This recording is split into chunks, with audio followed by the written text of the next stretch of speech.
The appearance of the Volkswagen Viloran, a model of the SAIC Volkswagen family, is still based on the design concept of the traditional fuel vehicle. The front face adopts the inverted trapezoidal center grille and headlight clusters, surrounded by horizontal chrome strips. Both sides are integrated with it. The visual effect of the entire front face is very magnificent. It uses double-sided sliding doors with hard body lines and multi-spoke wheels on the side of the body. At the rear of the car, it uses chrome-plated strips to connect the split taillights. The rear frame is blackened and supported by chrome decorative parts. Although its appearance is not particularly eye-catching, the body size brings a big surprise to the interior performance.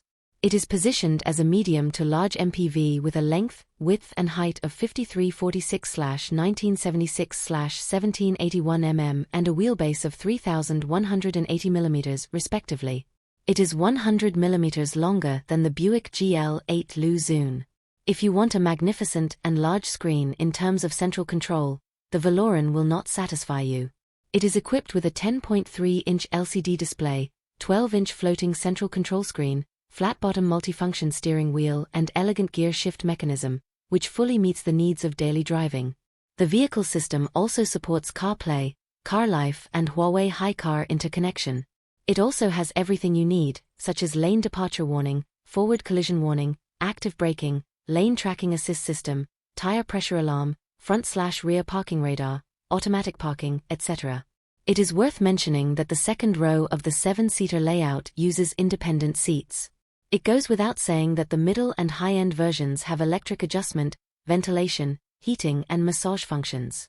It not only has a spacious interior, but also has a considerable luggage capacity of 436 liters, which can be expanded to 2,100 liters by folding the third row of seats.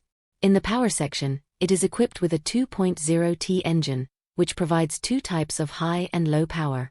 The 2.0T high-power engine has a maximum power of 162 kilowatts. The low-power engine has a maximum power of 137 kilowatts and a maximum torque of 320 Nm. The transmission systems are matched with a 7-speed wet dual-clutch transmission.